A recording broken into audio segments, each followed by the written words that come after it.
Crépuscule bleu sur un vaste parking d'entreprise en périphérie de Paris, découpé par les halos orangés des lampadaires au sodium. Les lignes blanches au sol s'effacent par endroits, mais les places sont presque toutes occupées par des voitures grises et blanches, pare-brise encore tièdes, après la journée de travail. La caméra glisse lentement jusqu'à une berline sombre, moteur ronronnant au ralenti, où l'on distingue un homme en costume cravate, seul derrière le volant, le visage blanchi par la lumière du tableau de bord. Le son lointain de l'autoroute compose un bourdonnement continu que viennent parfois percer des claquements de portières au loin. Une voix off, posée, commence. En France, ils travaillent à plein temps, mais le soir venu, ils n'ont nulle part où rentrer. À l'intérieur de la berline, éclairé par un lampadaire qui découpe des ombres dures sur le tableau de bord, l'homme d'une quarantaine d'années desserre lentement sa cravate rayée. Ses doigts tremblent légèrement alors qu'il défait le nœud, le tissu glissant comme un serpent fatigué sur sa chemise blanche déjà froissée. Il expire longuement, les épaules s'affaissant, et jette la cravate sur le siège passager, à côté d'une mallette usée et d'un sac de sport à moitié ouvert. La caméra s'approche de son visage. Des cernes violacées, une barbe naissante, le regard fuyant dans le rétroviseur. Il murmure pour lui-même, presque inaudible. « Allez, une nuit de plus !» Par la vitre latérale légèrement embuée, il observe le parking dans la pénombre, ses yeux allant d'un habitacle à l'autre. Dans une voiture voisine, une silhouette féminine referme un ordinateur portable, l'écran bleu se reflétant un instant sur son visage creusé avant qu'elle ne tire un pare-soleil pour se cacher. Un peu plus loin, un homme en t-shirt plie un siège arrière, entassant des cartons pour se faire de la place afin de s'allonger. De faibles lueurs de téléphone portable allument ici et là des fragments de vie, comme des lucioles numériques. Un léger raclement de gorge s'échappe de l'homme en costume. « On est beaucoup plus qu'on croit », souffle-t-il sans quitter les autres du regard. Il attrape la manette sur le côté de son siège conducteur et, dans un grincement discret, bascule lentement le dossier en arrière jusqu'à ce qu'il soit presque à l'horizontale. La caméra suit le mouvement, son visage s'inclinant, les reflets de la ville disparaissant peu à peu du pare-brise pour laisser place à un simple plafond de voiture taché. Il réajuste sa ceinture de sécurité qu'il détache finalement d'un geste sec, puis tire vers lui une couverture polaire roulée en boule au pied du siège pour la poser sur sa poitrine. Ses chaussures en cuir restent soigneusement alignées sous le volant, comme s'il refusait de rompre totalement avec le rôle qu'il tient le jour. Dans un souffle mi-souriant, mi-résigné, il lâche. On s'habitue à tout, paraît-il. Sur le tableau de bord, éclairé par la lueur orangée du lampadaire filtrant à travers le pare-brise, un badge plastifié repose bien en vue.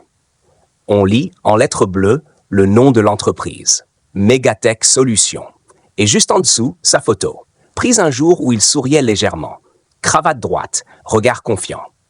La caméra zoome sur le prénom et le nom. Laurent B., chef de projet. Tandis qu'une voix off précise. Contrat à durée indéterminée, 2100 € net par mois. Laurent effleure du bout des doigts le plastique rayé de micro-fissures, comme pour vérifier qu'il est bien réel. Dans un chuchotement amer, il commente. Chef de projet le jour. SDF motorisé la nuit.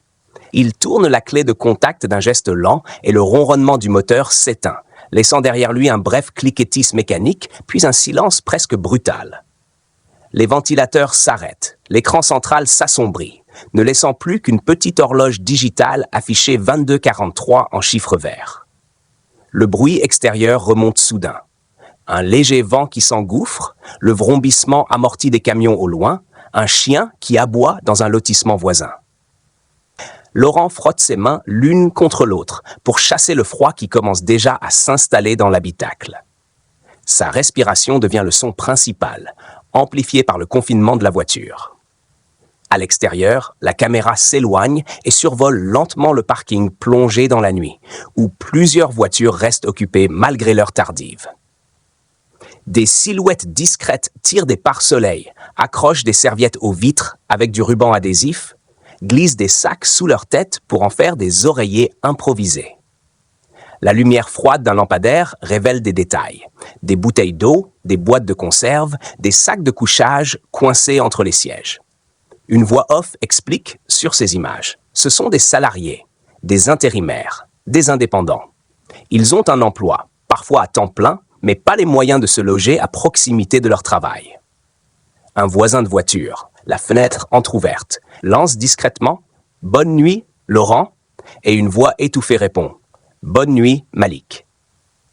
Retour dans l'habitacle sombre de la berline, seulement strié par quelques filets de lumière orange qui traversent le pare-brise. Laurent se tourne légèrement sur le côté, tirant la couverture jusqu'au menton, cherchant une position supportable sur le siège étroit. Son téléphone posé sur sa poitrine vibre une fois. Un message s'affiche brièvement, montrant la photo d'un petit garçon souriant, puis l'écran s'éteint aussitôt pour économiser la batterie.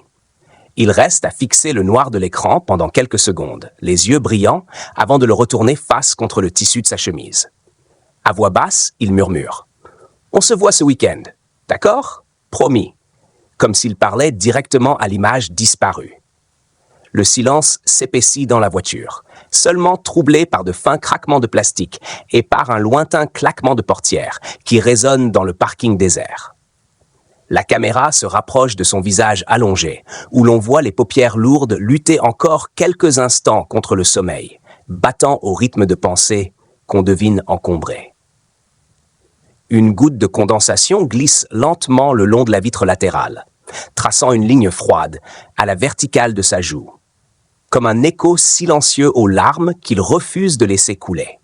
Dehors, un néon clignote faiblement au loin, indiquant la sortie du parking, promesse d'un ailleurs inaccessible pour cette nuit. Dans un souffle à peine audible, il confie à la pénombre. « Demain, je ferai mieux. Peut-être. » Enfin, il ferme les yeux, les muscles de son visage se relâchant peu à peu, tandis que sa respiration s'allonge dans la pénombre. La caméra reste fixée sur lui, immobile, captant l'inconfort de sa nuque légèrement cassée, la buée qui se forme doucement sur les vitres et la petite diode rouge de la centralisation qui clignote à intervalles réguliers, comme un métronome de sa nuit improvisée. Une voix off laisse tomber, après un long silence. En France, plus de 300 000 personnes n'ont pas de toit. Parmi eux, de plus en plus de travailleurs. Leur maison, c'est ça. Un plan large final montre le parking vu de haut, constellation figée de voitures endormies, isolées, au milieu d'une zone d'activité désertée. Le bruit assourdi d'un premier oiseau au loin annonce déjà l'aube qui viendra le réveiller trop tôt.